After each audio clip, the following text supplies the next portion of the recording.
আপনিও নির্বাচনে দাঁড়ান, আপনিও ভোট চান, আমিও নির্বাচনে দাঁড়াই, আমিও ভোট চাই। পাবলিকের কাছে মনে হয় আপনিও রাজনীতি করেন, আমিও রাজনীতি করি। আসলে এক জিনিস, কিন্তু আকাশ পাতাল ব্যবধান, চিন্তার ফারাক। সেটা হচ্ছে আপনি পাশ করে পেট ভরবেন, আপনি দেশের টাকা কানাডায় পাঠাইয়া বেগম পাড়া বানাবেন, আপনি বিদেশে বাড়ি করবেন, গাড়ি করবেন। আর আমার রাজনীতির উদ্দেশ্য একটাই, আল্লাহর কসম, আল্লাহর কসম, ওলামারা রাজনীতি করে কোরআনের আইনের জন্য। 54 বছরে আপনারা দেশ চালিয়েছেন আলেম ছাড়া। আলেমরা প্রধানমন্ত্রী হয় নাই, প্রেসিডেন্ট হয় নাই, হয়েছে? এজন্য এদেশে মদও বন্ধ হয় নাই। এদেশে মদ আছে না নাই?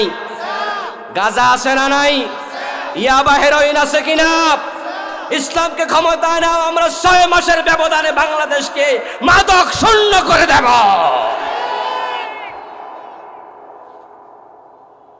6 মাসও লাগবে না ইনশাআল্লাহ। কারণ মাদক মুক্ত বাংলাদেশ গড়তে কোনো কষ্ট লাগবে না। অন্য অন্য বিষয় কিন্তু অনেক কষ্টের। দারিদ্রতা বিমোচন করতে আমাদের লেগে যাবে 1 যুগের বেশি হয়তো। এই দেশে চুরি ডাকাতি বন্ধ করতে সময় লাগবে, কারণ মানুষ পেটের অভাবে চুরি করে।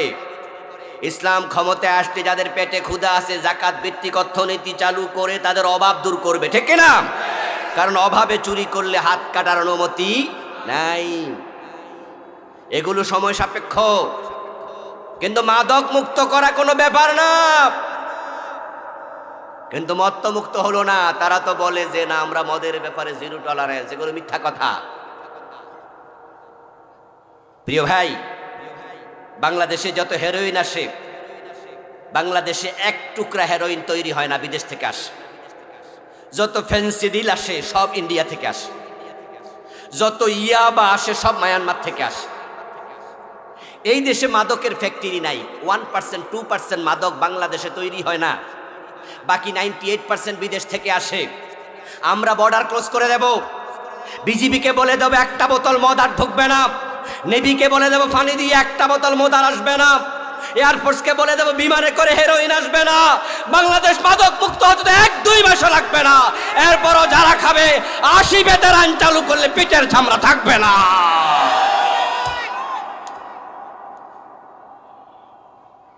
আপনারা বলুন তো, মদ কি কেউ পেটের ক্ষুধা খায়? কোনো মদখোর জীবনে কইছে ক্ষুধা বেশি লাগছিল জন্য একটু মদ খাইছি? তো এটা কেন খায়? ফাও, এটা নেশা। চোর ধরে আমরা হাত কাটতে সময় নেব, ইসলাম এসে চোর ধরে হাত কাটবে না। ইসলাম আসবে, দারিদ্রতা মুক্তির কর্মসূচি হাতে নেবে, যাকাত চালু করবে, গরিবদের বাড়িতে ওমরের মতো কাঁধে করে আটার বস্তা নেতারা পৌঁছিয়ে দেবে। ওমর পৌঁছান নাই? সুবহানাল্লাহ।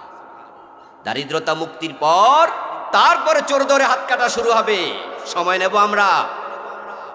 এজন্য যারা চুরি টুরি করেন বেশি ভয় পাইয়েন না, কারণ আমরা তো চোর ধরে হাত কাটার কথা কইলে অনেক লাভ দিয়ে ওঠে, কয় যে খাইছে কাম, তাহলে ভাত খামো কি দিয়া? আমরা অভাব দূর করবো আগে। কিন্তু মাদক তো কেউ পেটের ক্ষুধায় খায় না, সে ফাও খাবে কেন? এটা হারাম। এই জন্য তোমার রাজনীতি আমার রাজনীতি এক না। আমাদের উদ্দেশ্য আল্লাহর জান্নাত।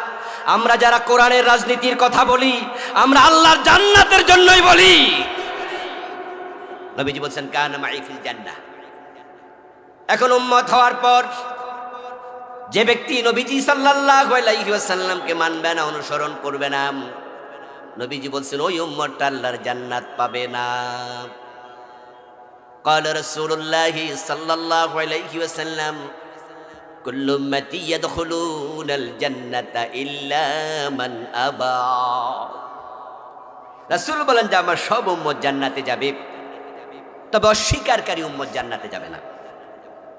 সাহাবী প্রশ্ন করলেন মান আবা ইয়া রাসূলুল্লাহ, হে প্রিয় নবী, কে অস্বীকারী উম্মত?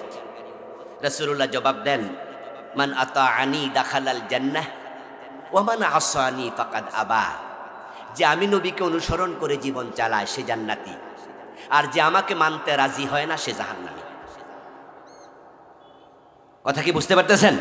হাদিসের মেসেজ কি ক্লিয়ার না? জান্নাতে যেতে হলে নবীকে মানতেই হবে। আচ্ছা, প্রিয় নবীকে মানার ব্যাপারে এখানে কারো দ্বিমত আছে? একজনের দ্বিমত আছে? আচ্ছা, এটা কোনো দলীয় ওয়াজ হয়েছে? নবীরে মানো, এটা কি কোনো দলের কথা? সব মুসলমানের কথা। কোরআন কি কোনো দলের কিতাব? তো কোরআনের আইন কায়েম করার কথা কইলে কেন ভাবেন যে অমুক দল? কেন ভাববেন? কোরআন তো কোনো দলের না। এক বাপের 4 ছেলে আছে, এক ছেলে মোড়েও বাবা কয় না, আর বাকি 3 ছেলে বাবারে সারাদিন আব্বা আব্বা এটা সেটা খুব বাবা ডাকে। আচ্ছা, যেই ছেলে আব্বা ডাকে না, এই ছেলেকে তার বাপে জন্ম দেয় নাই? কথা না করলে তো মজা পাচ্ছি না। জন্ম দেয় নাই, কিন্তু হে যে আব্বা ডাকে না, এটা কি বাপের দোষ? ওটা তো বাপের দোষ না। তো কোরআন তো শুধু আমার না, কোরআন তো হুজুরের না, কোরআন তো রোকন রাজা ভাই না, কোরআন তো আপনারও। তো কোরআনের আইনের কথা আমরা বলি, আপনি বলেন না, এটা কি আমরা দোষ?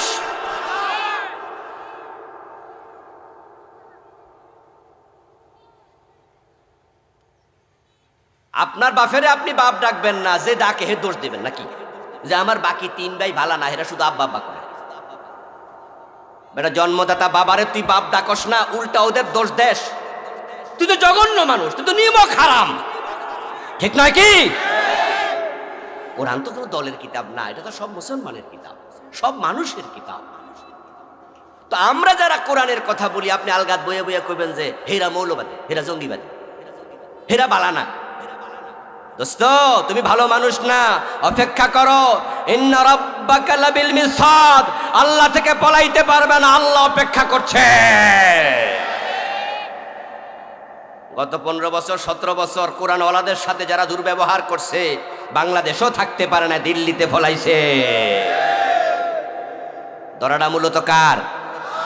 এই জন্য কোরআনওয়ালাদের সাথে আঙ্গুল তুলে কথা বলো না, চ্যালেঞ্জ দিতে যেও না। কোরআনওয়ালাদের সাথে কথা বলতে সাবধানে বলিও।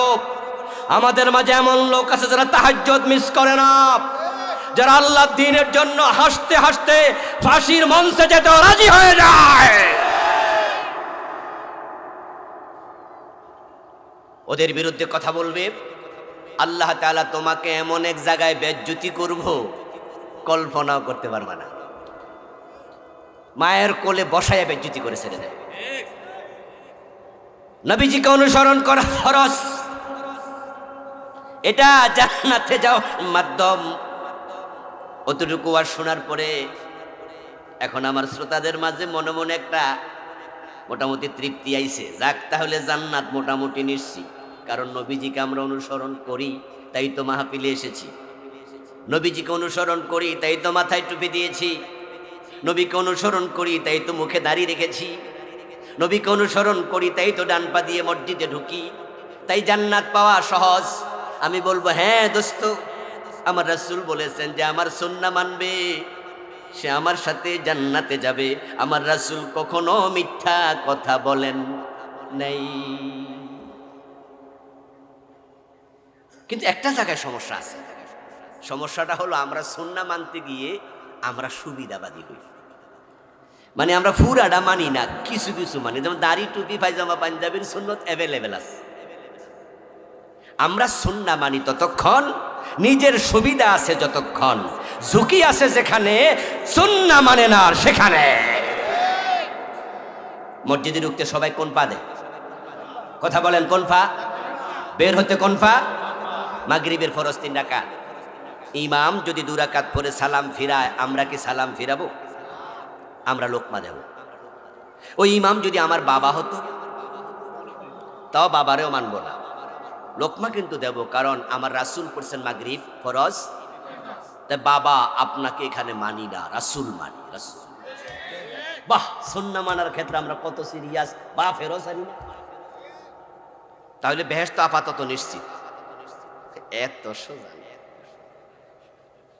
ওই মসজিদে গিয়ে হুজুরের লোকমা দিলে জান্নাত মিলে যাবে, এত সোজা না। এই যে আপনাদের কিশোরগঞ্জ জজ কোর্ট আছে, জজ কোর্টে 5 ওয়াক্ত নামাজ পড়ে এমন 2-4 জন জজ নাই, হাকিম নাই, বিচারক নাই। জোহরের নামাজ পড়তে জজ সাহেব মসজিদে ঢুকলো, ইমাম সাহেব 2 রাকাত পড়ার পরে আত্তাহিয়াতু পড়তে ভুলে গেল। তো আত্তাহিয়াতু পড়তে মনে নাই, উনি সোজা আল্লাহু আকবার কইয়া দাঁড়ায় গেল। পেছন দিয়া সব মানুষ লোকমা দিল, জজও লোকমা দিল। কারণ মাসালা সবাই জানে, 2 রাকাত পড়ার পর জোহরের নামাজে আত-তাহিয়াতু পড়া ওয়াজিব। ইমাম ভুল করেছে তাই লোকমা দিছে। ইমাম সাহেব পরে সাউ সেজদা দিয়া নামাজ মোটামুটি শেষ করছে। জজ সাহেব এবার আদালতে গিয়ে বিচারকের আসনে বসে চুরির মামলার রায় দিছে। চুরির মামলার রায় দেয়া শরীয়তের বিধান কি? জেলে দেও না হাত কাটো? জজ কি জেলে দেয় না হাত কাটে? অথচ হাত কাটার রায় দেয়া নফল না ফরজ? ইমাম সাহেব ভুল করছিল ফরজে না ওয়াজিবে? তো সবাই মিলে লোকমা দিছে কিসে? কিসে? ওয়াজিবে। আর হাকিম সাহেব নিজে মিস করছে কি?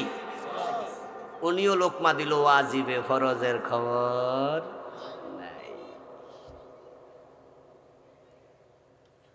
দোস্ত আমার, নামাজ হুজুরকে লোকমা দিলেন। হুজুর ভুল করলে ছাড় নাই।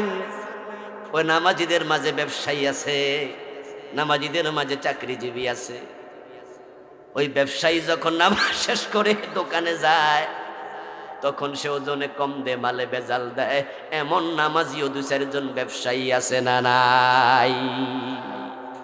হুজুরে লোকমা দিল ওয়াজিবে, অথচ ওজনে কম দেয়া হারাম। উনার হারামের খবর নাই। যে মুসল্লি চাকরিজীবী হুজুরকে লোকমা দেয়, উনি আবার গোশ না দিলে ফাইলে সিগনেচার করে না। গোশ খাওয়া জায়েজ না হারাম? তো হুজুরের ওয়াজিবে লোকমা দেয়, নিজের হারামের খবর নাই। সুন্নাহ বেছে বেছে মানবেন, সুবিধাবাদী হবেন। সুবিধাবাদ জিন্দাবাদে মোমেন হওয়া যায় না। নবীজির সুন্নাহ মানলে জান্নাত নিশ্চিত। তবে সুন্নাহ মানতে হবে জীবনের বটম থেকে টপ। রান্নাঘর থেকে সংসদ ভবন, ব্যক্তি জীবন থেকে আন্তর্জাতিক বলয়। আপনাকে সিদ্ধান্ত নিতে হবে, আমি জান্নাতে যেতে চাইলে আমার রাসূলকে মানব। আমি থাকবো যেখানে ইসলাম থাকবে সেখানে, মুসলিম থাকবে যেখানে ইসলাম থাকবে সেখানে। মুসলমানরা সংসদে গেলে কোরআন দিয়ে সংসদ চলা লাগে।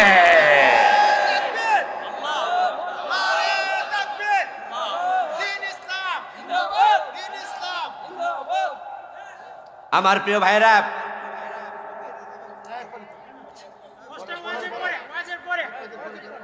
আমার প্রিয় ভাইয়েরা, ঠিক আছে ভাইকে আমরা সুযোগ দেব, বসেন এখন। আমার প্রিয় ভাইয়েরা, আলোচনার মাঝখানে কথা বলিয়েন না, প্রয়োজন একটু লিখে দেন। আমার প্রিয় ভাইয়েরা, দেখুন, আপনি থাকবেন যেখানে ইসলাম থাকবে সেখানে। এটা হলো ইসলাম। উদখুলু ফিস সিলমে কাফা। আচ্ছা, আমরা যখন টয়লেটে ঢুকি কোন পা দেই? কথা বলে না কেন ভাইয়েরা? কোন পা দেই? আচ্ছা, কেন বাম পা দেই? সুন্নাহ, রাসূলকে মানছেন। আচ্ছা, ঘুমানোর সময় কোন কাতে ঘুমান? কেন? খাওয়ার সময় কোন হাতে খান? খেয়াল করছেন না আমরা কত বড় সুন্নাহর মোতাবেক? কেউ যদি দাঁড়ায়া ফসরাপ করে আমরা দেখলে খেপে যাই না? এই বেদ্দপ নি, খাড়ায় খাড়ায় ফসরাপ করে। আর নবীজি কি খাড়ায় করছে না বসে? কিন্তু সেই মুসলমানেরা দাঁড়িয়ে ফসরাপ করা দেখলে খেপে যাও, বাম হাতে খাইতে দেখলে ভালো লাগে না। টয়লেটে বাম পা দিয়ে ঢুকছো, ডান পা দিয়ে বের হও। তোমার দেশ 54 বছর চলছে, আল্লাহর কোরআন ব্যতীত তোমার অন্তরে ব্যথা লাগে না। রাসূলকে পুরা জীবনে মানতে তুমি এখন রাজি হতে পারো নাই। ইসলাম অর্ধেক মানার ধর্মই না। ইসলাম যারা মানবে তারা পুরা মানবে, এটা ইসলামের নিয়ম। ফজরের নামাজের ফরজ কয় রাকাত? প্লিজ কথা বলুন, কয় রাকাত? 2 রাকাত। আচ্ছা, সূরা ইয়াসিন দিয়া 1 রাকাত পড়লেন, পরে বাড়ি চলে গেলেন, সওয়াব হবে অর্ধেক, ঠিক না? কত তো পড়ছেন না? অর্ধেক তো পড়ছেন। আরে আপনার বাড়ির পাশে আব্বাস মিয়া তো 1 রাকাত পড়েন, আপনি তা 1 রাকাত পড়ছেন। নিজেরে প্রবোধ দেন, নিজেরে একটু বুঝ দেন না, নিজেরে বুঝ দেন যে আমার বাড়ির পাশে আমার স্বাস্থ্য ভাই আব্বা সাথে ঘুমায়া থাকে, এই তো ফজরের নামাজ পড়েই না, আমি তো তাও 1 রাকাত পড়ছি, আল্লাহ আমারে 50% সওয়াব দেবে, ঠিক না? এসব যুক্তি এখানে চলে না। চৈত্র মাসের রোজা, প্রচন্ড পিপাসা এবং ক্ষুধার কারণে ঘড়ির দিকে তাকায়া দেখলেন যে দিন 3টা বাজে। সবে সাদেক থেকে হিসাব করে দেখলেন মোটামুটি 7 ঘন্টা 8 ঘন্টা রোজা হয়ে গেছে, আর মাত্র 2 ঘন্টা 2.5 ঘন্টা বাকি আছে। এখন যদি ইফতার করি তাহলে 80% সওয়াব পাবো, ঠিক না? একজন ব্যাককল মুসলমানও পাবেন না যে 3টা বাজে ইফতার করে। সে বোঝে কষ্ট যাহাই হোক ও সূর্য ডোবা পর্যন্ত রোজা রাখা লাগে, অর্ধেকটা রোজা চলে না। কিন্তু ইসলাম ঘরে মানো বাহিরে মানো না, মসজিদে মানো আদালতে মানো না, এখানে মানো ওখানে মানো না, অর্ধেকটা ইসলাম মানা সিস্টেম নাই, মানলে পুরা জীবনে মানতে হয়। নবীজি সাল্লাল্লাহু আলাইহি সাল্লামকে অনুসরণ করতে সকল উম্মত বাধ্য, না হয় জান্নাত নাই। নবীজির উম্মত হলে জান্নাত, এটা কিন্তু ভাববেন না। নবীজি বলেছেন আমার উম্মত হবে 73 দল। কয় দল? তার মাঝে জান্নাতি হবে কয় দল? মাত্র 1 দল। তো বাকি 72 দল কি নবীজির উম্মত না? قال رسول الله صلى الله عليه وسلم تفترق أمتي على 73 ملة كلهم في النار إلا واحدا। প্রিয় নবী বলেন আমার উম্মত গুলো 73 দলে বিভক্ত হবে, 72 দল জাহান্নামে চলে যাবে, মাত্র 1 দল জান্নাতে যাবে। কারণটা কি রে ভাই? উম্মত এত দল, জান্নাতি এত কম। কারণ পুরা জীবনে নবীজিকে মেনে চলবে এমন লোকের সংখ্যাও সমাজে বড়ই কম। এখন কারা কোথায় যাচ্ছে সেটা দেখা দরকার নাই। আপনি একা হলো আল্লাহর জান্নাতের দিকে যেতে হবে। আল্লাহর বক্তব্য কি জানেন? ফাস্তাবিকুল খায়রাত, তোমরা জান্নাতের দিকে, কল্যাণের দিকে প্রতিযোগিতা করে দৌড়াও। শব্দের ডিজাইন দেখেন, ফাস্তাবিকুল খায়রাত, প্রতিযোগিতা। নরমাল দৌড় দিও না, কল্যাণের দিকে দৌড়াও বলে নাই, প্রতিযোগিতা করে দৌড়াও। আমরা যখন ছোটকালে স্কুলে পড়েছি, এখনো স্কুলগুলোতে ডিসেম্বর মাসে পরীক্ষা শেষ হয়ে গেলে 10-15 দিন বন্ধ থাকে, পরে জানুয়ারি শুরুতে 1 সপ্তাহ 1.5 সপ্তাহ খেলা চলে। ওখানে high jump, long jump, 100 metre দৌড় ছিল। এখন এই দৌড়ের জন্য যে ছাত্র 5 জন দাঁড়াইছিল তারা প্রত্যেকে প্রতিযোগী। গেম টিচারের হাতে হচ্ছে বাঁশি, যেই মাত্র তিনি ফু দেবেন 5 জন একসাথে দৌড় মারবে। এটাকে বলা হয় প্রতিযোগিতার দৌড়, মুসাবাকা। ফাস্তাবিকুল খায়রাত, কল্যাণের দিকে প্রতিযোগিতা করে দৌড়াও। সহজ সরল কথা, উত্তর দিন তো। যে 5 জন তারা প্রতিযোগিতার দৌড় দিচ্ছে, 5 জনের লক্ষ্য কি? ফার্স্ট, মানে হলো আমি সবের আগে। আল্লাহর জান্নাতে যাওয়ার জন্য চিন্তা মাথায় থাকতে হবে যে আমাকে সবার আগে জান্নাতে যেতে হবে। ওই যুদ্ধের মাঠে সাহাবী খেজুর খাচ্ছিলেন না? রাসূল বলেছেন যে শহীদ হলে জান্নাত, খেজুর খায় নাই আর বলছে তাহলে সময় নষ্ট করব না। সময় তো অনেক লম্বা, খেজুর খেতে অনেক সময় লেগে যাবে, এত সময় আমি জান্নাতে যেতে দেরি করতে চাই না। সাহাবীরা আমাদের প্রেরণা, তারা আমাদের ইন্সপিরেশনের জায়গা, তাদেরকে পড়ে আমরা ইন্সপায়ার্ড হই। আল্লাহর জান্নাতে যাওয়ার জন্য প্রতিযোগিতা করো। 5 জন ছাত্র দৌড় মারলো, টিচার হুইসেল দেওয়ার পর একজন 10 হাত গিয়ে পড়ে গেল, আর দৌড়ালো না। বাকি 4 জন কি দাঁড়াবে না দৌড়াবে? কথা বলেন। একটু পরে আরেকজন থেমে গেল, বাকি কয়জন? ওই 3 জন কি দাঁড়ায় থাকবে না দৌড় মারবে? একটু পরে আরেকজন থেমে গেল, বাকি কয়জন? ওই 2 জনের কি দাঁড়াবে না দৌড়াবে? আরেকজন যদি হোঁচট খেয়ে পড়ে যায়, ওই একজন বাকি আছে, সে কি দাঁড়ায় থাকবে না দৌড়াবে? আল্লাহর জান্নাতের দিকে দৌড়াতে হবে। দুনিয়ার কেউ যদি জান্নাতের পথে নাও যায়, একা একা মাথা উঁচু করে দৌড়াতে। সূরাতুস সফের 9 নম্বর আয়াতে নবীজি সাল্লাল্লাহু আলাইহি ওয়াসাল্লাম এই পৃথিবীতে কেন এসেছেন, আল্লাহ ওনাকে কেন পাঠিয়েছেন, ওনার জীবনের লক্ষ্য কি ছিল, এটাই আল্লাহ তাআলা তুলে ধরেছেন। নবীজিকে পৃথিবীতে পাঠিয়েছেন কে? সবাই কথা বলুন, কে পাঠিয়েছেন? কেন পাঠিয়েছেন এটা সবচেয়ে বেশি জানবেন কে? মানে যিনি পাঠাইছেন তিনি জানবেন। তো কোরআন কার কালাম? তা আমি পড়েছি সেখান থেকেই আল্লাহই বলেছেন সূরা সফের 9 নম্বর আয়াতে কেন তিনি নবীকে পাঠালেন। নবীজির জীবনের লক্ষ্য যাহা, উম্মতের জীবনের লক্ষ্য হবে তাহা। নবী হলো আমাদের জন্য আদর্শ, মডেল, উসওয়া, কুদওয়া, নামুজাস। তিনি ইমাম। ইমাম মানে কি? লিডার। তিনি সাইয়্যিদ। ইন্নামা জুইলাল ইমামু লিউতাম্মা বিহি। নবীজি বলেছেন যে ইমামকে ইমামের জায়গায় দাঁড় করানো হয় তাকে যেন অনুসরণ করা হয়। তাই ইমাম যখন সামি আল্লাহু লিমান হামিদা বলে মাথা তোলে, মুক্তাদি কি রুকুতে থাকার সুযোগ আর আছে? তাসবি 3 বারের জায়গায় যদি আপনি 2 বার পড়ার পরে ইমাম মাথা তোলে, মাসালা হলো আর তাসবি পড়া দরকার নেই, আপনি মাথা তুলুন। কারণ 3 বার তাসবি পড়া হচ্ছে সুন্নাহ, আর ইমামকে অনুসরণ করা ফরজ। তো যখন সুন্নাহ এবং ফরজ দুইটা সামনে আসে, তখন কোনটা প্রাধান্য পাবে? ফরজ প্রাধান্য পাবে। নবীজি বলেছেন যে ইন্নামা জুইলাল ইমামু লিউতাম্মা বিহি। ইমামকে ইমামের জায়গায় দাঁড় করানোই হয়েছে তাকে যেন মানা হয়। তো নবী মুহাম্মদ সাল্লাল্লাহু আলাইহি সাল্লামের চেয়ে বড় কোনো ইমাম আছে? তিনি ইমামুল আম্বিয়া, তিনি ইমামুল মুরসালিন। উনি সব নবীদের লিডার, সব রাসূলদের নেতা। এখন উনি দুনিয়ায় কেন এসেছেন আল্লাহ বললেন। উম্মতের এটা জানার প্রয়োজন আছে কিনা? নবীজি কেন আসছেন, তার জীবনের লক্ষ্য কি, উম্মত এটা কেন জানবে? জানার কি প্রয়োজন? আর প্রয়োজন না থাকলে আল্লাহ বললেন কেন? তাও কোরআনের এক আয়াতে না। নবীজির জীবনের লক্ষ্য আল্লাহ কোরআনের 3 আয়াতে বলছেন।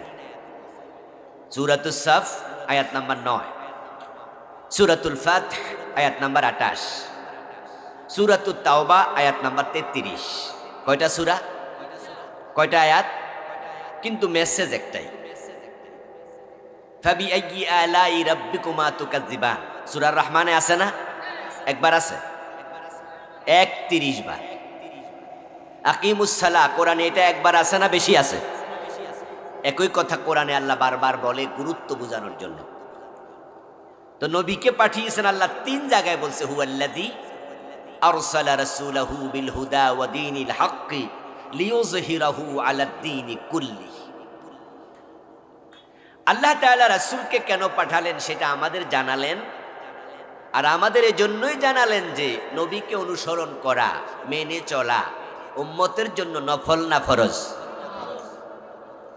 ফরজে কিফায়া না ফরজে আইন? মাশাআল্লাহ, খুব জানেন আপনারা। এগুলো সহজ সরল প্রশ্নের উত্তর। নবীজিকে অনুসরণ করা উম্মতের জন্য আবশ্যক, ম্যান্ডেটরি, এটা ফরজে আইন।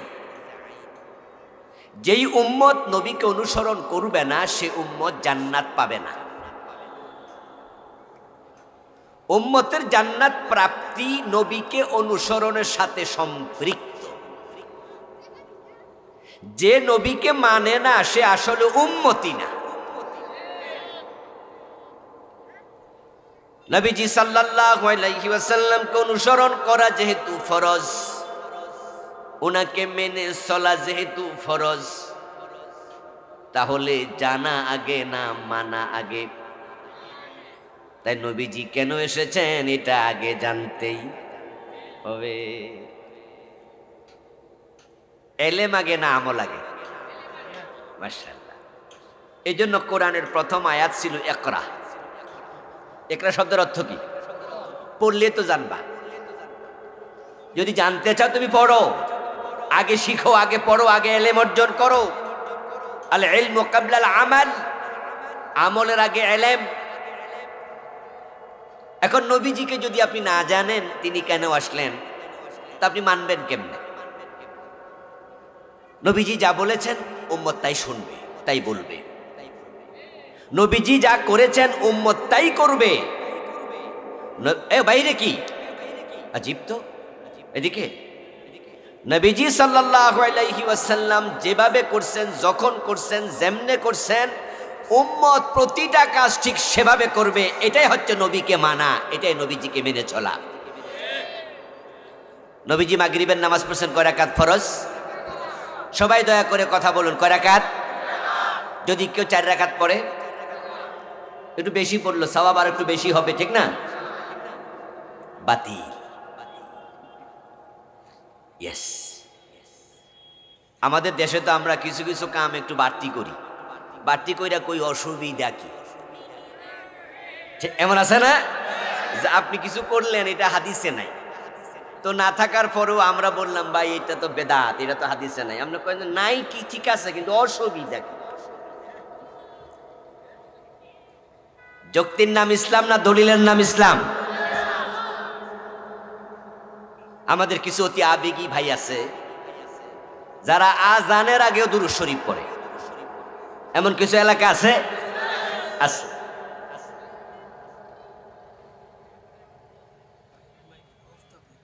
আজানের সময় প্রিয় ভাই বলছিলাম যে আজানের আগে দুরূদ শরীফ পড়লেন কেন? হাদিসে তো নাই। নবীজি তার দুজন সাহাবীকে আজান শিখিয়েছেন। উনার মুয়াজ্জিন ছিল দুইজন, একজন হযরত বেলাল আর একজন আবু মাহযুরা রাদিয়াল্লাহু তাআলা আনহুমা। দুজন ছিলেন নবীজির মুয়াজ্জিন। এই দুইজনকে রাসূল আজান শিখিয়েছেন। আল্লাহু আকবার। আজকের মাহফিলের সম্মানিত প্রধান অতিথি, বিশিষ্ট আইনজীবী, বিশিষ্ট রাজনীতিবিদ, ভাইকে চেয়ার দেন, একটা চেয়ার দেন। মহতারাম অ্যাডভোকেট রোকন রাজা ভাই আমাদের সাথে এসেছেন, উপস্থিত হয়েছেন, ভাইকে ধন্যবাদ জানাচ্ছি। প্রিয় ভাই বলছিলাম নবীজির দুজন মুয়াজ্জিনকে নবীজি আজান শিখিয়েছেন, আজান শুরু করেছেন শিখানো আল্লাহু আকবার। কি দিয়ে? কথা বলতে হবে প্লিজ।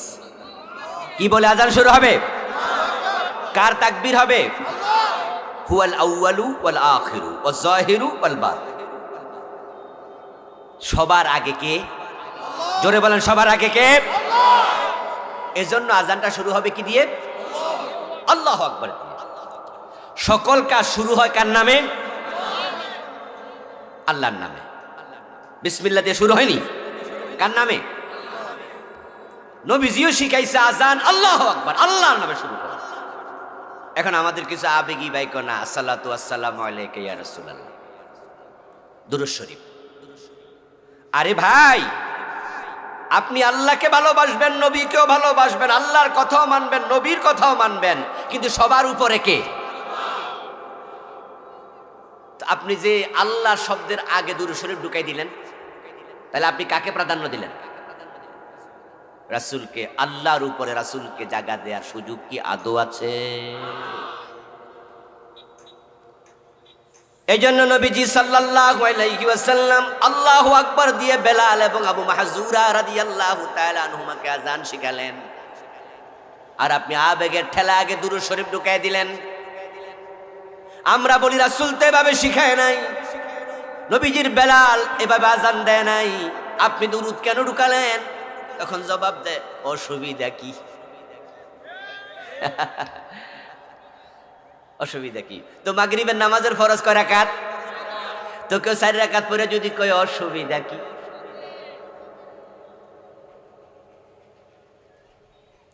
নবীজিকে অনুসরণ করা ফরজ।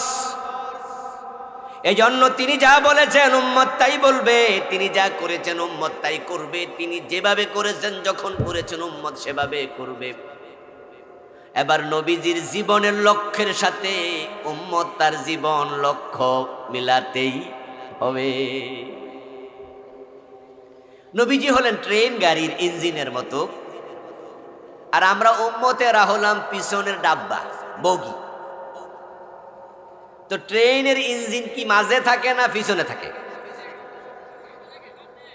মাশাআল্লাহ, দুইজন ঠেলা ছোটে পিছনে ছিল। ট্রেনের ইঞ্জিন কোথায় থাকে? ডাব্বা কই থাকে? এখন রাসূল হচ্ছেন ইঞ্জিনের মতো সামনে, আর আমরা বগির মতো পিছনে। দিকে আমাদের গন্তব্য হবে সেদিকে। উনার জীবনের লক্ষ্যের সাথে লক্ষ্য মিলাতে হবে। নবীজির জীবনের লক্ষ্য কি মিলাবেন তো পরে না, এটাই তো অনেকে জানে না লক্ষ্যটা যে কি। নবীজি পৃথিবীতে কেন এসেছেন, মূল টার্গেটটা কি ছিল? সেটা হলো লিইয়ুযহিরাহু আলাদ-দীনি কুল্লি। একই শব্দ, একই আয়াত আল্লাহ 3 বার বলছে।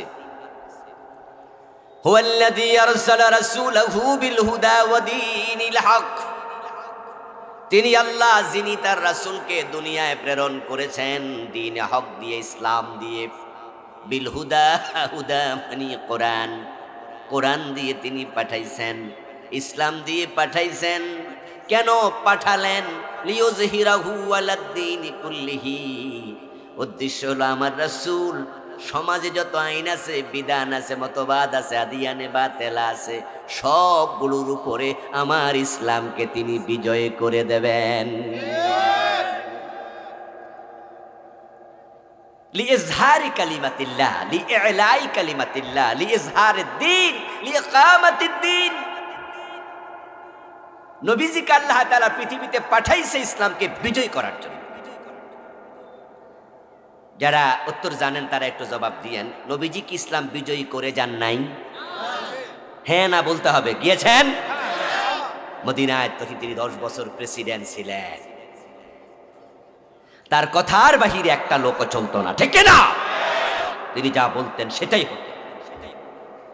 দিন বিজয়ী হয়েছে। ইসলামে যা আছে, কোরআনে যা আছে, মানুষ সেটা মানতে বাধ্য ছিল। আচ্ছা, নবীজি যে ইসলাম বিজয়ী করে গেলেন, লক্ষ্য পূরণ করে গেলেন, এবার আপনাদের কাছে আমার আরেকটি প্রশ্ন। বাংলাদেশে 54 বছরে ইসলাম বিজয়ী অবস্থায় ছিল কয়দিন? ছিল? এদেশে আল্লাহর আইনে দেশ চলে? আদালতে বিচার হয়? সচিবালয় মন্ত্রণালয় কোরআন দিয়া চলে? রাসূলের হাদিস দিয়া চলে?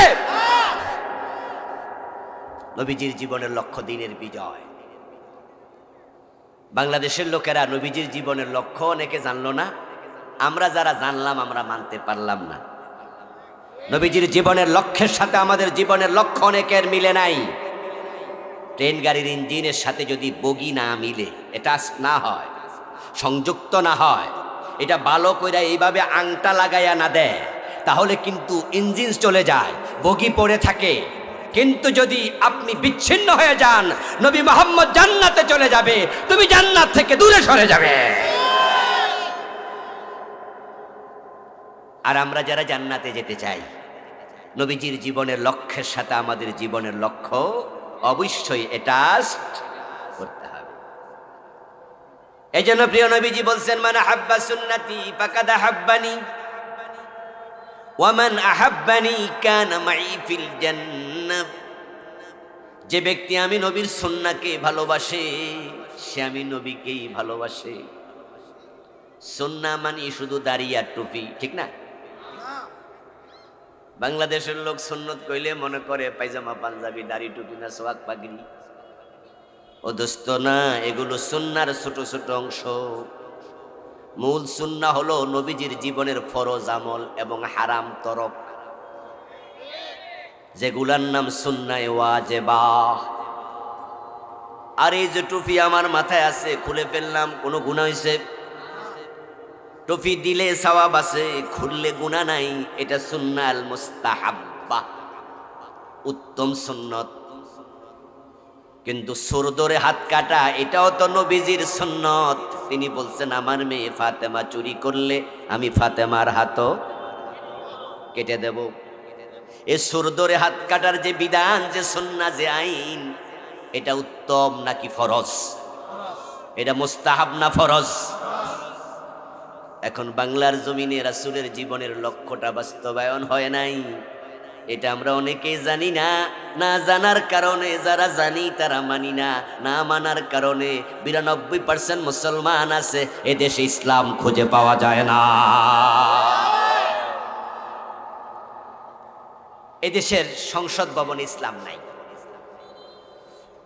এই দেশের সংসদে যদি 5 ঘন্টা লাগাতার অধিবেশন চলে, সংসদ অধিবেশন যখন চলে সকাল 10টা-11টায় শুরু হয় না, সন্ধ্যা পর্যন্ত তো হয়, লাগাতার 4 ঘন্টা 5 ঘন্টা 6 ঘন্টা হয়। এই 6-7 ঘন্টা আল্লাহর কোরআন দিয়ে কতক্ষণ সংসদ চলে? এই দেশের সচিবালয় কোরআন দিয়ে চলে না, এই দেশের মন্ত্রণালয় কোরআন হাদিস দিয়ে চলে না, এই দেশের সুপ্রিম কোর্ট, জজ কোর্ট, নিম্ন আদালত, এই যে আমার ভাই অ্যাডভোকেট, উনার আদালতে কত সময় দেয়? বিচারক 30 বছর বিচারকের আসনে বসে রায় দেয়, আল্লাহর কোরআন দিয়ে কয়টা রায় দেয়? অথচ মুসলমানের সংখ্যা নাকি 92%। ওই মুসলমানের আদালতে নবীর আইন নাই, আল্লাহর আইন নাই, ব্রিটিশ আইনে আদালত চলছে। কোন আইনে চলে? আমাদের দেশে যতগুলো ফৌজদারি আইন আছে, অন্য অন্য আইন আছে, প্রায় আইনের বই পড়লেই দেখবেন যে এটা আজ থেকে 150 বছর আগে বানাইছে, 200 বছর আগে বানাইছে, 200 বছর আগে বানাইছে। অধিকাংশ আইন ব্রিটিশরা বানাইয়া দিয়া গেছে, আর আমরা সেগুলো মানতেছি। ব্রিটিশরা চলে গেল, তাদের আইনগুলো আমরা বাদ দিতে পারি নাই। প্রকৃত অর্থে আমরা রাসূলের উম্মত হলে ব্রিটিশরা যেমন পালিয়ে গেছে, তাদের আইনকেও ডাস্টবিনে নিক্ষেপ করে দেওয়া হতো।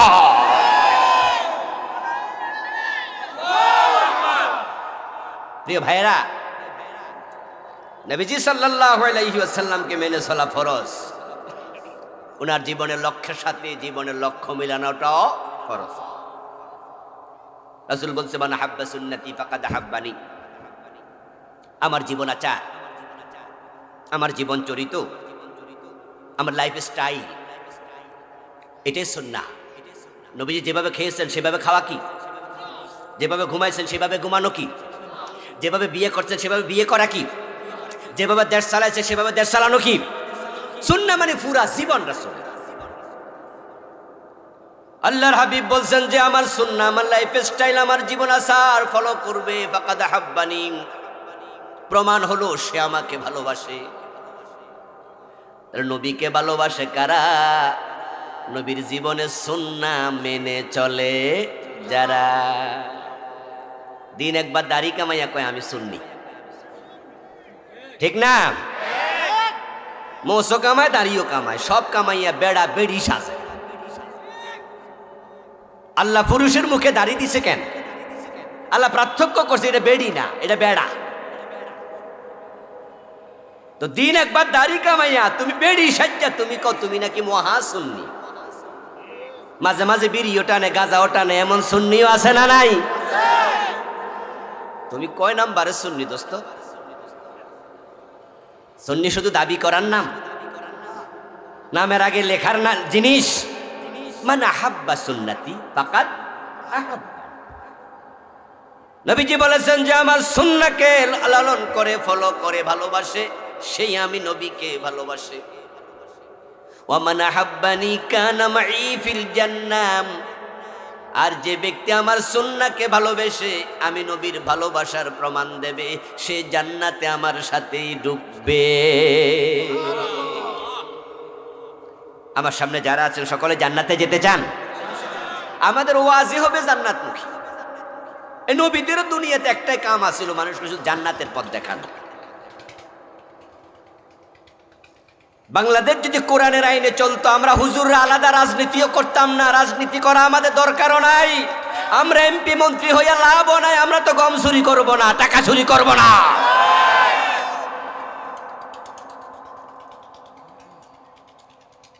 গত 8-10 দিন আগে কুমিল্লা থেকে আসছিলাম এক মাহফিল করে যখন রওনা দিছি, তখন ওই এলাকার এমপি প্রার্থী লোক পাঠাইছে আমার কাছে।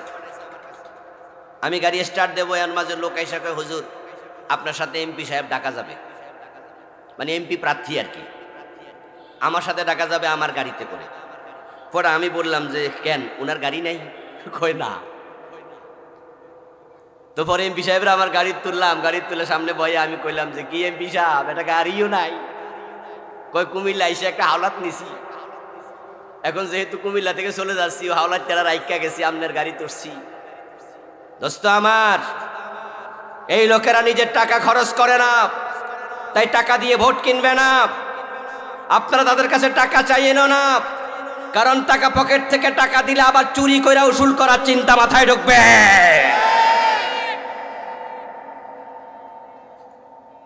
আমাদের টার্গেট জান্নাত।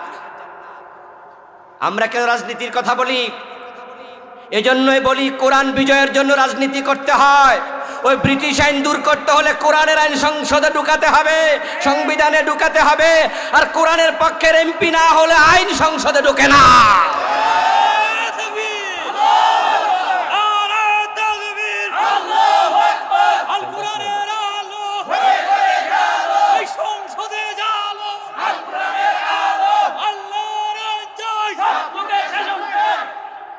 ফ্যানটা আমার দিকে দেন, ওইটাও আমার দিকে দিয়েন তো একটু কষ্ট করে, আপনি একটু পিছনে আসুন, একটু বাতাস আসুন। জি, আমরা আলেম ওলামারা জান্নাতমুখী কথা বলি। আপনিও নির্বাচনে দাঁড়ান, আপনিও ভোট চান, আমিও নির্বাচনে দাঁড়াই, আমিও ভোট চাই। পাবলিকের কাছে মনে হয় আপনিও রাজনীতি করেন, আমিও রাজনীতি করি, আসলে এক জিনিস, কিন্তু আকাশ পাতাল ব্যবধান, চিন্তার ফারাক। সেটা হচ্ছে আপনি পাশ করে পেট ভরবেন, আপনি দেশের টাকা কানাডায় পাঠাইয়া বেগম পাড়া বানাবেন, আপনি বিদেশে বাড়ি করবেন, গাড়ি করবেন, আর আমার রাজনীতির উদ্দেশ্য একটাই, আল্লাহর কসম, আল্লাহর কসম, ওলামারা রাজনীতি করে কোরআনের আইনের জন্য। 54 বছরে আপনারা দেশ চালিয়েছেন আলেম ছাড়া। আলেমরা প্রধানমন্ত্রী হয় নাই, প্রেসিডেন্ট হয় নাই, হয়েছে? এজন্য এদেশে মদও বন্ধ হয় নাই। এদেশে মদ আছে না নাই? গাঁজা আছে না নাই? ইয়াবা হেরোইন আছে কিনা? ইসলামকে ক্ষমতায় নাও, আমরা 6 মাসের ব্যবধানে বাংলাদেশকে মাদক শূন্য করে দেব।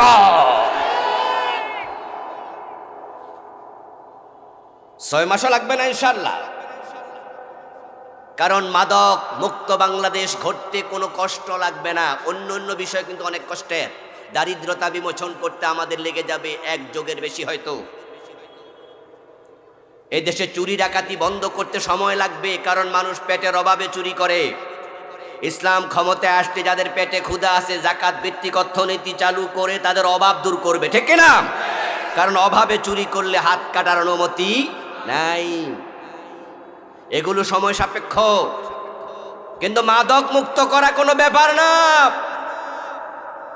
কিন্তু মদ তো মুক্ত হলো না। তারা তো বলে যে না, আমরা মদের ব্যাপারে 0 টলারেন্স, এগুলো মিথ্যা কথা। প্রিয় ভাই, বাংলাদেশে যত হেরোইন আসে, বাংলাদেশে 1 টুকরা হেরোইন তৈরি হয় না, বিদেশ থেকে আসে। যত ফেন্সিডিল আসে সব ইন্ডিয়া থেকে আসে, যত ইয়াবা আসে সব মায়ানমার থেকে আসে। এই দেশে মাদকের ফ্যাক্টরি নাই। 1% 2% মাদক বাংলাদেশে তৈরি হয় না, বাকি 98% বিদেশ থেকে আসে। আমরা বর্ডার ক্লোজ করে দেব, বিজিবিকে বলে দেব 1টা বোতল মদ আর ঢুকবে না, নেভিকে বলে দেব পানি দিয়ে 1টা বোতল মদ আর আসবে না, এয়ারফোর্সকে বলে দেব বিমানে করে হেরোইন আসবে না। বাংলাদেশ মাদক মুক্ত হতে 1-2 মাসও লাগবে না। এরপরও যারা খাবে 80 বেতের আইন চালু করলে পিঠের চামড়া থাকবে না।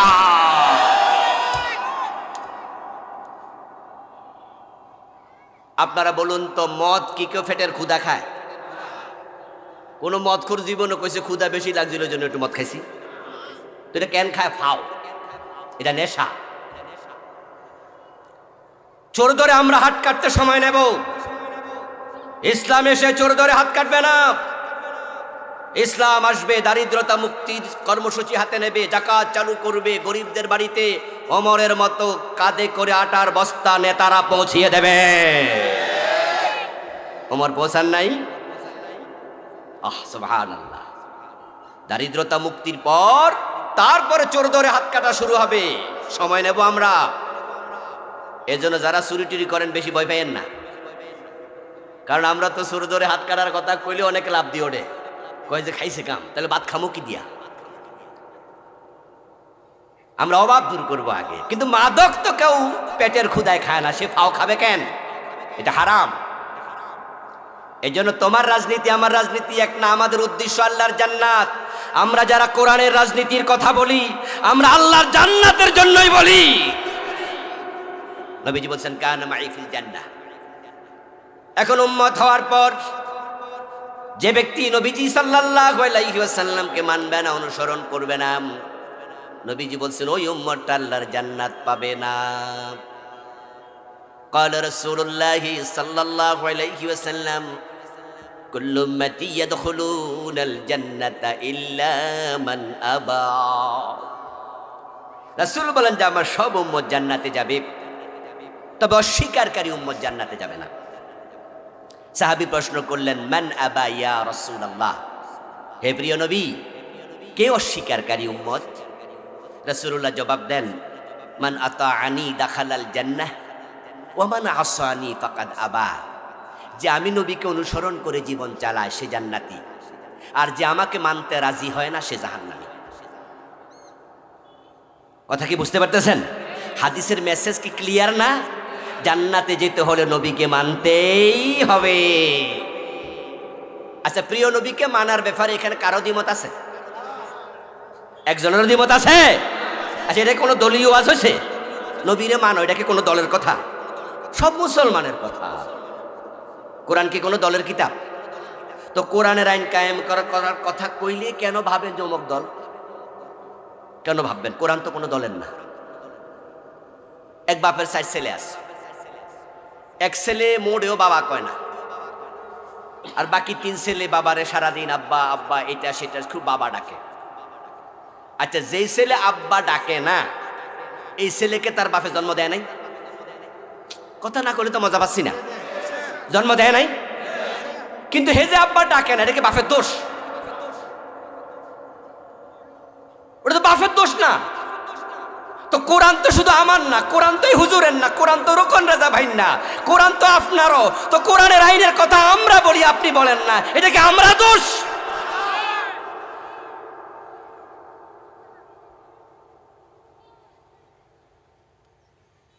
আপনার বাপেরে আপনি বাপ ডাকবেন না, যে ডাকে হে দোষ দিবেন নাকি? যে আমার বাকি 3 ভাই ভালা না, এরা শুধু আব্বা আব্বা করে। বেটা জন্মদাতা বাবারে তুই বাপ ডাকস না, উল্টা ওদের দোষ দেশ। তুই তো জঘন্য মানুষ, তুই তো নিমক হারাম, ঠিক নয় কি? কোরআন তো কোনো দলের কিতাব না, এটা তো সব মুসলমানের কিতাব, সব মানুষের কিতাব। তো আমরা যারা কোরআনের কথা বলি, আপনি আলগাত বইয়ে বইয়ে কইবেন যে হেরা মৌলবাদী, হেরা জঙ্গিবাদী, হেরা বালানা। দোস্ত, তুমি ভালো মানুষ না, অপেক্ষা করো। ইন্না রাব্বাকা লাবিল মিরসাদ, আল্লাহ থেকে পলাইতে পারবে না, আল্লাহ অপেক্ষা করছে। গত 15 বছর 17 বছর কোরআনওয়ালাদের সাথে যারা দুর্ব্যবহার করছে, বাংলাদেশও থাকতে পারে না, দিল্লিতে ফলাইছে। ধরাটা মূলত কার? এই জন্য কোরআনওয়ালাদের সাথে আঙ্গুল তুলে কথা বলো না, চ্যালেঞ্জ দিতে যেও না। কোরআনওয়ালাদের সাথে কথা বলতে সাবধানে বলিও। আমাদের মাঝে এমন লোক আছে যারা তাহাজ্জুদ মিস করে না, যারা আল্লাহর দ্বীনের জন্য হাসতে হাসতে ফাঁসির মঞ্চে যেতে রাজি হয়ে যায়। ওদের বিরুদ্ধে কথা বলবে, আল্লাহ তাআলা তোমাকে এমন এক জায়গায় বেজ্জতি করব, কল্পনাও করতে পারবা না। মায়ের কোলে বসায় বেজ্জতি করে ছেড়ে দেবে। নবীজিকে অনুসরণ করা ফরজ, এটা জান্নাতে যাওয়ার মাধ্যম। অতটুকু আর শোনার পরে এখন আমার শ্রোতাদের মাঝে মনে মনে একটা মোটামুটি তৃপ্তি আইছে, যাক তাহলে জান্নাত মোটামুটি নিশ্চিত। কারণ নবীজিকে আমরা অনুসরণ করি, তাই তো মাহফিলে এসেছি। নবীজিকে অনুসরণ করি, তাই তো মাথায় টুপি দিয়েছি। নবীকে অনুসরণ করি, তাই তো মুখে দাড়ি রেখেছি। নবীকে অনুসরণ করি, তাই তো ডান পা দিয়ে মসজিদে ঢুকি। তাই জান্নাত পাওয়া সহজ। আমি বলবো, হ্যাঁ দোস্ত, আমার রাসূল বলেছেন যে আমার সুন্নাহ মানবে সে আমার সাথে জান্নাতে যাবে। আমার রাসূল কখনো মিথ্যা কথা বলেন নাই।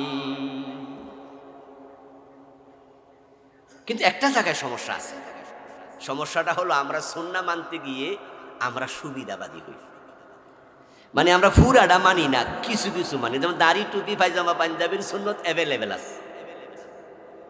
আমরা সুন্নাহ মানি ততক্ষণ, নিজের সুবিধা আছে যতক্ষণ, ঝুঁকি আছে যেখানে, সুন্নাহ মানে না সেখানে। মসজিদে ঢুকতে সবাই কোন পা দেয়? কথা বলেন, কোন পা? বের হতে কোন পা? মাগরিবের ফরজ 3 রাকাত।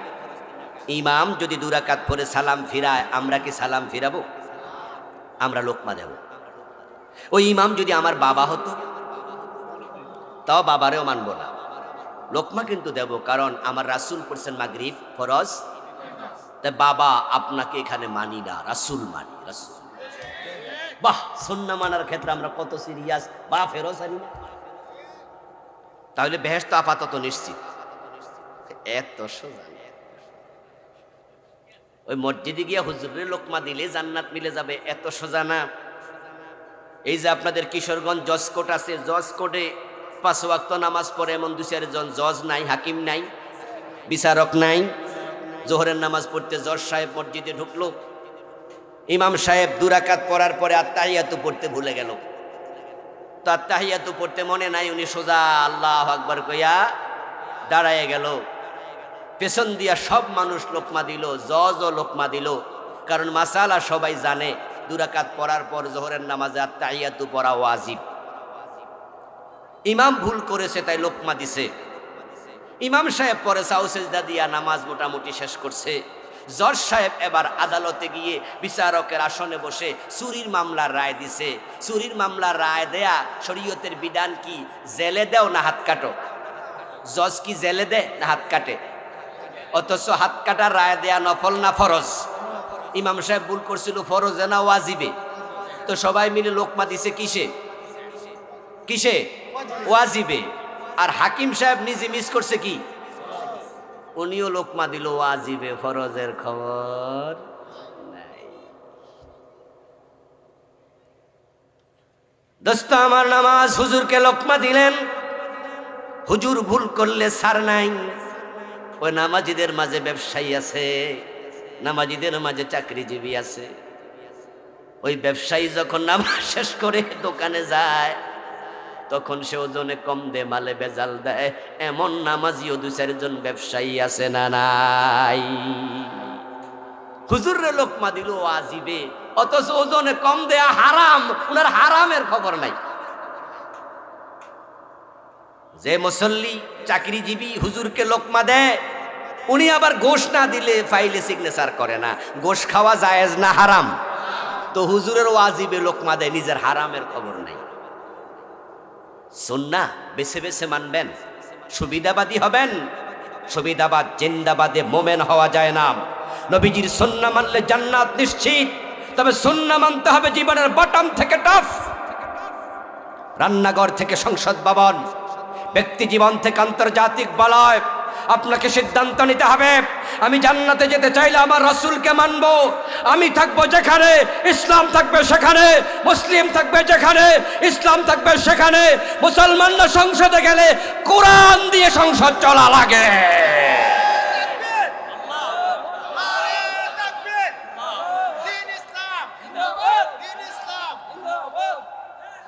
আমার প্রিয় ভাইরা,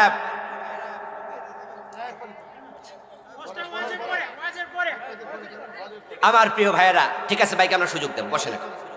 আমার প্রিয় ভাইয়েরা, আলোচনার মাঝখানে কথা বলিয়েন না, প্রয়োজন একটু লিখে দেন।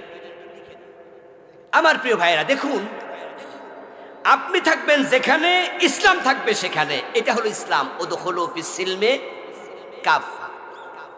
আচ্ছা, আমরা যখন টয়লেটে ঢুকি কোন পা দেই? কথা বলে না কেন ভাইয়েরা? কোন পা দেই? আচ্ছা, কেন বাম পা দেই? সুন্নাহ, রাসূলকে মানছেন। আচ্ছা, ঘুমানোর সময় কোন কাতে ঘুমান? কেন? খাওয়ার সময় কোন হাতে খান? খেয়াল করছেন না আমরা কত বড় সুন্নাহর মোতাবেক? কেউ যদি দাঁড়ায়া ফসরাপ করে, আমরা দেখলে খেপে যাই না? এই বেদ্দপ নি, খাড়ায় খাড়ায় ফসরাপ করে। কারণ নবীজি কি খাড়ায় করছে না বসে? কিন্তু সেই মুসলমানেরা দাঁড়িয়ে ফসরাপ করা দেখলে খেপে যাও, বাম হাতে খাইতে দেখলে ভালো লাগে না। টয়লেটে বাম পা দিয়া ঢুকছো, ডান পা দিয়ে বের হও। তোমার দেশ 54 বছর চলছে, আল্লাহর কোরআন ব্যতীত তোমার অন্তরে ব্যথা লাগে না। রাসূলকে পুরা জীবনে মানতে তুমি এখন রাজি হতে পারো নাই। ইসলাম অর্ধেক মানার ধর্মই না। ইসলাম যারা মানবে তারা পুরা মানবে, এটা ইসলামের নিয়ম। ফজরের নামাজের ফরজ কয় রাকাত? প্লিজ কথা বলুন, কয় রাকাত? 2 রাকাত। আচ্ছা, সূরা ইয়াসিন দিয়া 1 রাকাত পড়লেন, পরে বাড়ি চলে গেলেন, সওয়াব হবে অর্ধেক, ঠিক না? কত? তো পড়ছেন না, অর্ধেক তো পড়ছেন। আরে আপনার বাড়ির পাশে আব্বাস মিয়া তো 1 রাকাত তো পড়েন, আপনি তা 1 রাকাত পড়ছেন। নিজের প্রবোধ দেন, নিজের একটু বুঝ দেন না, নিজের বুঝ দেন যে আমার বাড়ির পাশে আমার স্বাস্থ্য ভাই আব্বা সাথে ঘুমায়া থাকে, এই তো ফজরের নামাজ পড়েই না, আমি তো তাও 1 রাকাত পড়ছি, আল্লাহ আমারে 50% সওয়াব দেবে, ঠিক না? এসব যুক্তি এখানে চলে না। চৈত্র মাসের রোজা, প্রচন্ড পিপাসা এবং ক্ষুধার কারণে ঘড়ির দিকে তাকায়া দেখলেন যে দিন 3টা বাজে। শবে সাদেক থেকে হিসাব করে দেখলেন মোটামুটি 7 ঘন্টা 8 ঘন্টা রোজা হয়ে গেছে, আর মাত্র 2 ঘন্টা 2.5 ঘন্টা বাকি আছে। এখন যদি ইফতার করি তাহলে 80% সওয়াব পাবো, ঠিক না? একজন ব্যাককল মুসলমানও পাবেন না যে 3টা বাজে ইফতার করে। সে বোঝে কষ্ট যাহাই হোক ওই সূর্য ডোবা পর্যন্ত রোজা রাখা লাগে, অর্ধেকটা রোজা চলে না। কিন্তু ইসলাম ঘরে মানো বাহিরে মানো না, মসজিদে মানো আদালতে মানো না, এখানে মানো ওখানে মানো না, অর্ধেকটা ইসলাম মানা সিস্টেম নাই, মানলে পুরা জীবনে মানতে হয়। নবীজি সাল্লাল্লাহু আলাইহি সাল্লামকে অনুসরণ করতে সকল উম্মত বাধ্য, না হয় জান্নাত নাই। নবীজির উম্মত হলে জান্নাত, এটা কিন্তু ভাববেন না। নবীজি বলেছেন আমার উম্মত হবে 73 দল। কয় দল? তার মাঝে জান্নাতি হবে কয় দল? মাত্র 1 দল। তো বাকি 72 দল কি নবীজির উম্মত না? قال رسول الله صلى الله عليه وسلم تفترق أمتي على 73 ملة كلهم في النار إلا واحدا। প্রিয় নবী বলেন আমার উম্মত গুলো 73 দলে বিভক্ত হবে, 72 দল জাহান্নামে চলে যাবে, মাত্র 1 দল জান্নাতে যাবে। কারণটা কি রে ভাই? উম্মত এত দল, জান্নাতি এত কম। কারণ পুরা জীবনে নবীজিকে মেনে চলবে এমন লোকের সংখ্যাও সমাজে বড়ই কম। এখন কারা কোথায় যাচ্ছে সেটা দেখা দরকার নাই, আপনি একা হলো আল্লাহর জান্নাতের দিকে যেতে হবে। আল্লাহর বক্তব্য কি জানেন? ফাস্তাবিকুল খায়রাত, তোমরা জান্নাতের দিকে, কল্যাণের দিকে প্রতিযোগিতা করে দৌড়াও। শব্দের ডিজাইন দেখেন, ফাস্তাবিকুল খায়রাত, প্রতিযোগিতা।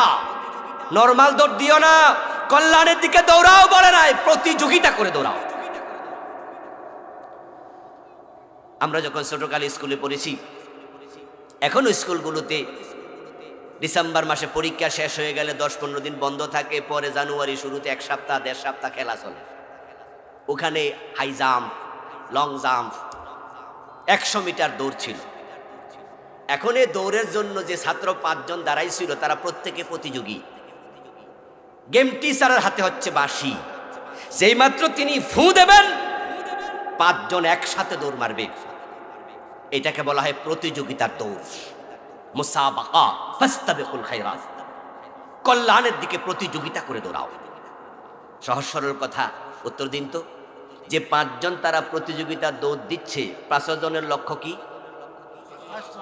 ফার্স্ট, মানে হলো আমি সবের আগে। আল্লাহর জান্নাতে যাওয়ার জন্য চিন্তা মাথায় থাকতে হবে যে আমাকে সবার আগে জান্নাতে যেতে হবে। ওই যুদ্ধের মাঠে সাহাবী খেজুর খাচ্ছিলেন না? রাসূল বলেছেন যে শহীদ হলে জান্নাত, খেজুর খায় নাই আর বলছে তাহলে সময় নষ্ট করব না। সময় তো অনেক লম্বা, খেজুর খেতে অনেক সময় লেগে যাবে, এত সময় আমি জান্নাতে যেতে দেরি করতে চাই না। সাহাবীরা আমাদের প্রেরণা, তারা আমাদের ইন্সপিরেশনের জায়গা, তাদেরকে পড়ে আমরা ইন্সপায়ার্ড হই। আল্লাহর জান্নাতে যাওয়ার জন্য প্রতিযোগিতা করো। 5 জন ছাত্র দৌড় মারল, টিচার হুইসেল দেওয়ার পর একজন 10 হাত দিয়ে পড়ে গেল, আর দৌড়ালো না। বাকি 4 জন কি দাঁড়াবে না দৌড়াবে? কথা বলেন। একটু পরে আরেকজন থেমে গেল, বাকি কয়জন? ওই 3 জন কি দাঁড়ায় থাকবে না দৌড় মারবে? একটু পরে আরেকজন থেমে গেল, বাকি কয়জন? ওই 2 জনের কি দাঁড়াবে না দৌড়াবে? আরেকজন যদি হোঁচট খেয়ে পড়ে যায়, ওই একজন বাকি আছে, সে কি দাঁড়ায় থাকবে না দৌড়াবে? আল্লাহর জান্নাতের দিকে দৌড়াতে হবে। দুনিয়ার কেউ যদি জান্নাতের পথে নাও যায়, একা একা মাথা উঁচু করে দৌড়াতে। মক্কায় 13 বছর। কত বছর? এই 13 বছর মক্কায় তিনি দিনের বিজয় করতে পারলেন না, কারণ মক্কার সংসদ ভবনের নাম ছিল দারুন নাদওয়া। ওই দারুন নাদওয়াতে আবু জেহেলরা প্রিয় নবীজিকে কোরআন নিয়ে ঢুকতে দেয় নাই,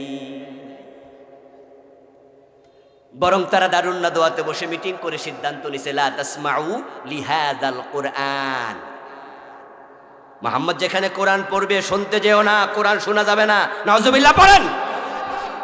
দ্বিতীয় সিদ্ধান্ত, ওয়ালগাউ ফীহি, এবং যেখানে কোরআন পড়বে সেখানে গন্ডগোল লাগাও। কি লাগাইতে হবে? কোরআনের মাহফিলে গত 17 বছর 15 বছর গন্ডগোল ছিল কিনা? কত মাহফিল বন্ধ হয়েছে। মাহফিল করতে গেলে টিউনুর কাছে যাও, ওসির কাছে যাও, ডিসির কাছে যাও, এমন নেতার পা ধরা লাগছে যে নেতার স্যান্ডেলও নাই পায়। এরপরও তো আবার কত বিধি নিষেধ, অমুক বক্তা আনা যাবে না, তমুক বক্তা আনা যাবে না। আল্লাহর জমিনে আল্লাহর কথা বলতে যারা বাধা দিয়েছিল, আল্লাহ তাদেরকে দেশ থেকে পালিয়ে যেতে বাধ্য করেছে।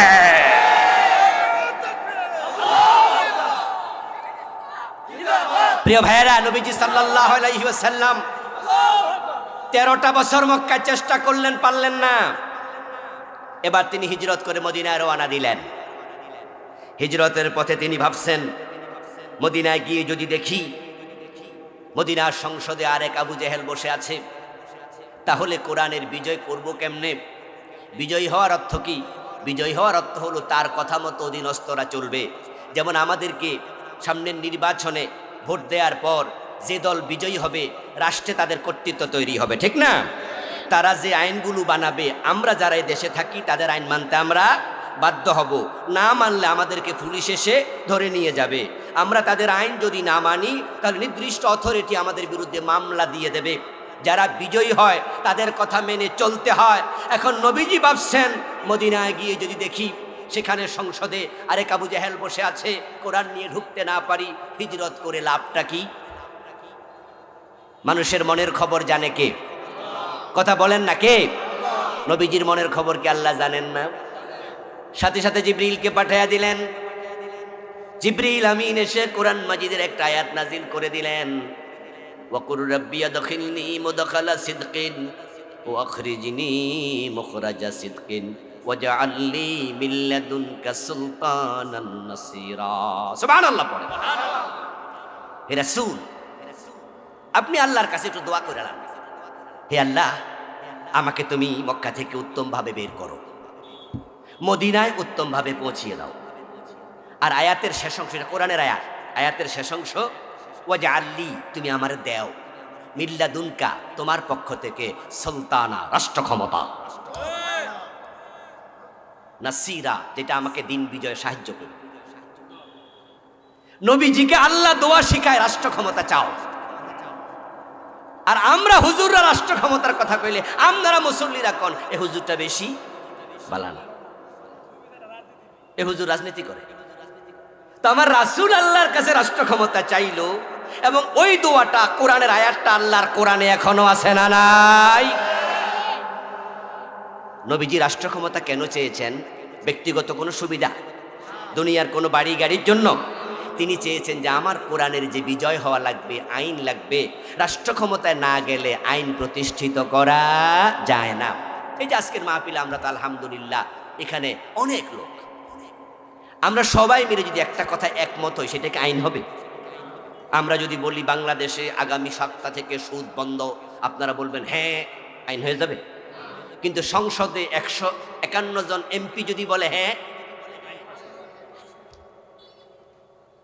নবীজিকে আল্লাহ দোয়া শিখালেন, রাসূলুল্লাহ সাল্লাল্লাহু আলাইহি ওয়াসাল্লাম আল্লাহর শিখানো দোয়াটা করলেন রাস্তায়, হিজরতের পথে, মদিনায় যাওয়ার আগে দোয়া কবুল হয়ে গেছে।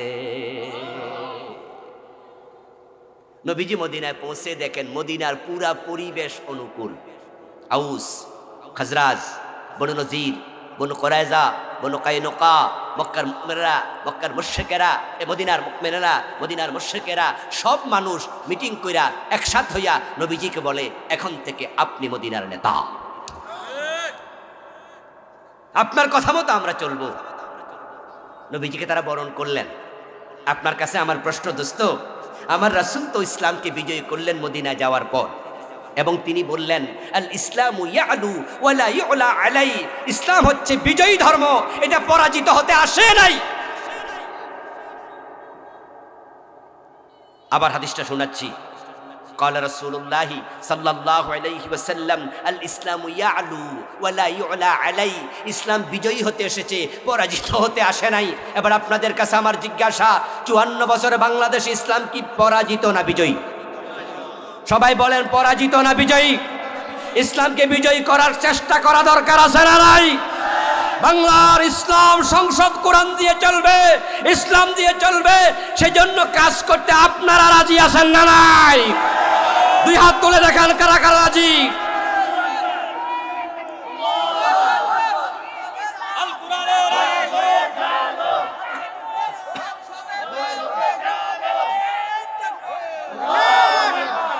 আমার প্রিয় ভাইরা, ইসলাম বিজয়ের কথা শুনে যদি কারো অন্তরে খারাপ লাগে, এমন দুই একজনও আছে। আল্লাহ তাআলা এই আয়াতের শেষে বলছেন, ওয়ালাউ কারিহাল মুশরিকুন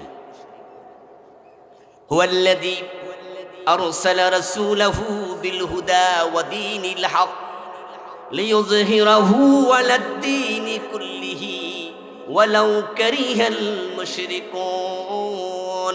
ও নবী, আমি আপনাকে দিনের বিজয়ের জন্য পাঠাইছি, আর দিন বিজয়ের কাজ করলে, কথা বললে যারা মুশরিক তারা এটা পছন্দ করবে না।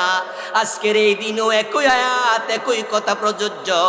দিন বিজয়ের কথা শুনে যাদের অন্তর সায় দেয় না, বুঝে নিও তোমার অন্তরে শিরিক ঢুকেছে।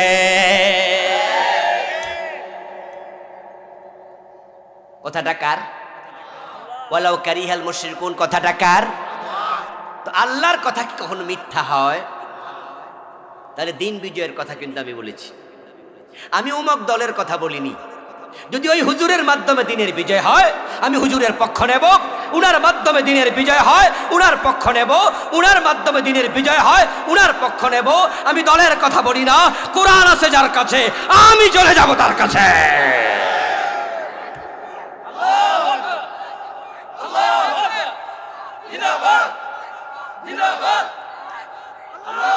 আমার দোস্ত, তুমি যতই লাফায়া লাফায়া বলো আমি সুন্নি মুসলমান, আমি অমক, আমি তমক, কিন্তু দিন বিজয়ের কথা শুনলে তোমার মজা লাগে না।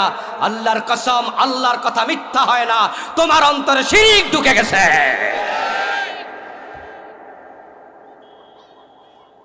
সূরা শুরার 13 নম্বর আয়াত, যেখানে আল্লাহ তাআলা আনাকিমুদ্দিন ওয়ালা তাতাফাররাকু বলেছেন, ঠিক ওই আয়াতের মাঝে আল্লাহ বলছে, হে নবী, যাদের অন্তরে শিরিক আছে আপনি এ কথা বললে তাদের পছন্দ হবে না। দিন বিজয়ের ব্যাপারে বাংলাদেশের মানুষ এখন কিছুটা আলহামদুলিল্লাহ উজ্জীবিত, প্রস্তুত। আমরা আশাবাদী, আমরা অপেক্ষা করছি আগামীর বাংলাদেশ কোরআনের বাংলাদেশ হতে যাচ্ছে। আমরা আশাবাদী, আল্লাহ বাংলাদেশের দিকে নেক নজরে তাকিয়েছে। জুলাই বিপ্লব বাংলার কেউ করেনি, কিছু মাত্র পোলাপানকে দিয়ে আল্লাহ যেমন আব্রাহাকে আবাবিল পাঠায়া ধ্বংস করে দিয়েছে, ইউনিভার্সিটি কলেজের বাচ্চাদেরকে রাস্তায় নামাইয়া ওই জালেমদেরকে আল্লাহ ধ্বংস করে দিয়েছে।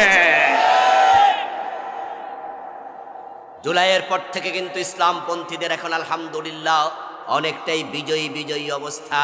কারণ এখন রামেরাও নাই, বামেরাও নাই, হাসানুল কিনুও নাই, রাশেদ খান মেননও নাই, তাদের দোসররাও দিল্লিতে পালিয়ে গিয়েছে।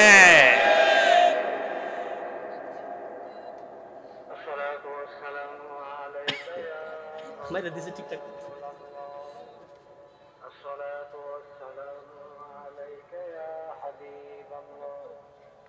الصلاة والسلام عليك يا شافع المذنبين الصلاة والسلام عليك يا رحمة للعالمين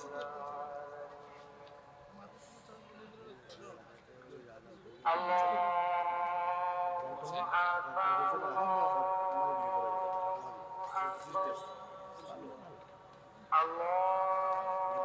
أكبر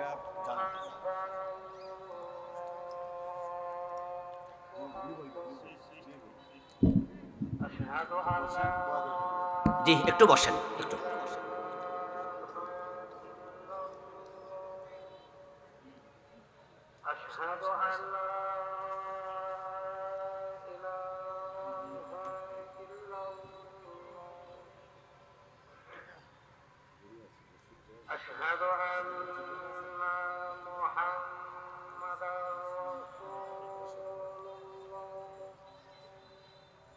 أشهد أن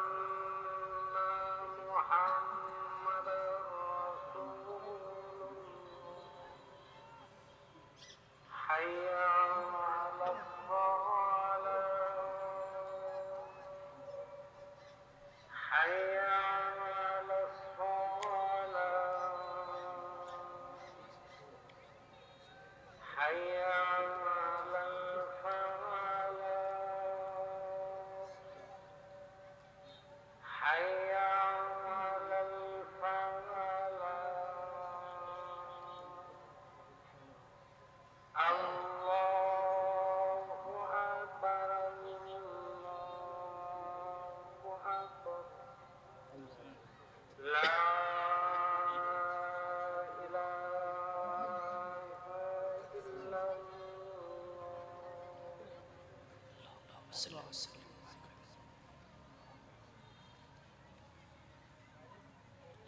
ভাইরা, আমরা বলছিলাম আগামীর বাংলাদেশ ইসলামের বাংলাদেশ হতে যাচ্ছে, আমরা অপেক্ষায় আছি। বলেন ইনশাআল্লাহ। এদেশের সুন্নি মুসলিম তাওহীদি জনতা আমরা সবাই দিন কায়েমের ব্যাপারে এবার এক কাতারে আসতে চাই।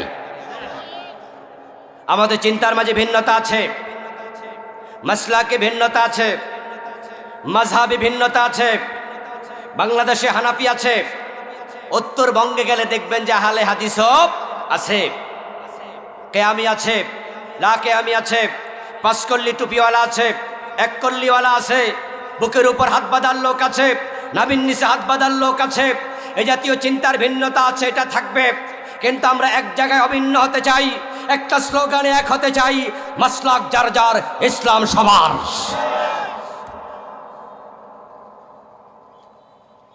ডাকসু রাকসু জাকসুর নির্বাচন আমাদেরকে ইঙ্গিত দিচ্ছে এদেশের যুবকেরা, শিক্ষিতরা, যুবতী শিক্ষিতরা আল্লাহর কোরআনের ছায়াতলে আসার জন্য প্রস্তুত।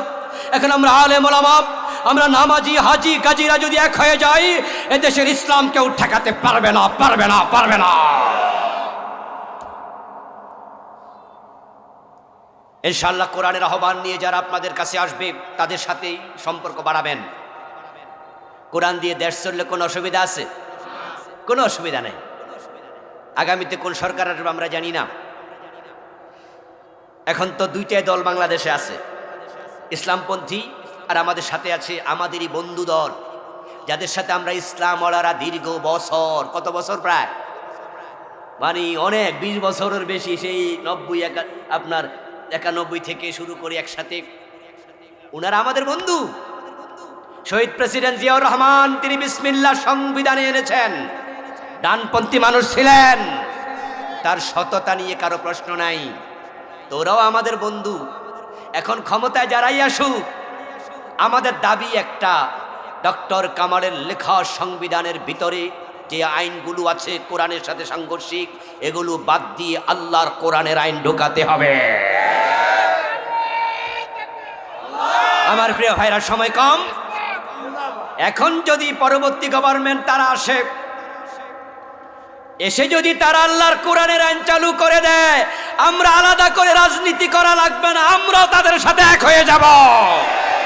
কিন্তু কোরআনের আইন যদি কায়েম না করে, আমাদের কথা থামাতে পারবা না, কায়েম হওয়ার আগ পর্যন্ত কথা বলেই যাব। কাতিলুহুম হাত্তা লা তাকুনা ফিতনাহ ওয়া ইয়াকুনা আদ-দীনু কুল্লুহু লিল্লাহ। কোরআন মাজিদে আল্লাহ বলছে, লড়াই চালিয়ে যাও, সংগ্রাম চালিয়ে যাও, যতদিন না জমিন থেকে ফিতনা দূর হয়। তোমরা 54 বছরে সুদ বন্ধ করতে পারোনি, ঘোষ বন্ধ করতে পারোনি, চাঁদাবাজি বন্ধ করতে পারোনি, লুটতরাজ বন্ধ করতে পারোনি, দেশের টাকা মারিং কাটিং বন্ধ করতে পারোনি। ইসলাম যদি ক্ষমতায় যায়, এগুলো বন্ধ হয়ে যাবে, অচিরেই শান্তি কায়েম হবে। হত্যা, রাহাজানি, সন্ত্রাস, খুন, ধর্ষণ, অপহরণ সব বিদায় নেবে, ওমরের যুগের শান্তি ফিরে আসবে। অর্থ পৃথিবীর প্রেসিডেন্ট ওমর গাছতলায় ঘুমায়, বডিগার্ড লাগবে না। ইসলাম আসার পর আমাদের মন্ত্রী এমপিরা বাজার খরচ করার জন্য কাউরান বাজার, কাঁচা বাজারে একা একা যাবে, কোনো পুলিশ বডিগার্ডের প্রয়োজন হবে না। ওমর রাদিয়াল্লাহু তাআলা আনহুর সময় জাকাত বিভাগের কর্মচারী জাকাতের টাকা কাঁধে নিয়ে ঘুরে বেড়াতেন, জাকাত খাওয়ার মতো গরিব আর ছিল না। তুখাযু মিন আগনিয়াহিম ফাতুরাদ্দু ইলা ফুকারাইহিম। দেশটা সত্যি সোনার বাংলা, এই দেশের মাটির মতো উর্বর মাটি পৃথিবীর কম জায়গায় আছে। একটাই সমস্যা, নেতারা অনেকেই হচ্ছে জালেম, দুর্নীতিবাজ। ওই নেতৃত্বের জায়গায় চেঞ্জ নিয়ে আসুন।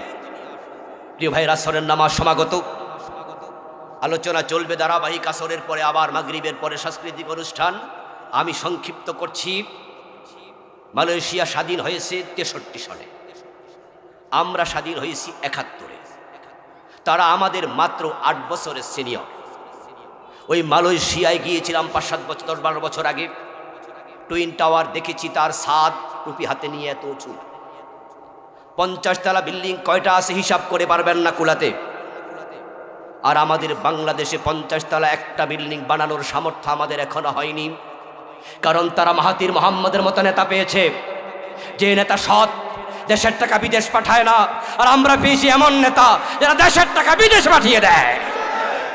নেতৃত্বের জায়গায় পরিবর্তন আনুন, সৎ নেতৃত্ব প্রতিষ্ঠিত করুন, কোরআনের আইনের ছায়াতলে সবাই দৌড়ায় আসুন। ইনশাআল্লাহ শান্তির বাংলাদেশ কায়েম হবে, দুনিয়ায় শান্তি পাবেন, চোখ বন্ধ করার সাথে সাথে নবীজির সাথে জান্নাত পাবেন। হে আল্লাহ, আমাদের সকলকে তোমার দিন বিজয় করার জন্য কোরআনের কর্মী হয়ে কাজ করার তৌফিক দাও। সবাই বলেন আমিন। হাদা মা ইনদি ওয়াল ইলমু ইনদাল্লাহ আলাইহি তাওয়াক্কালতু ওয়া ইলাইহি উনীব।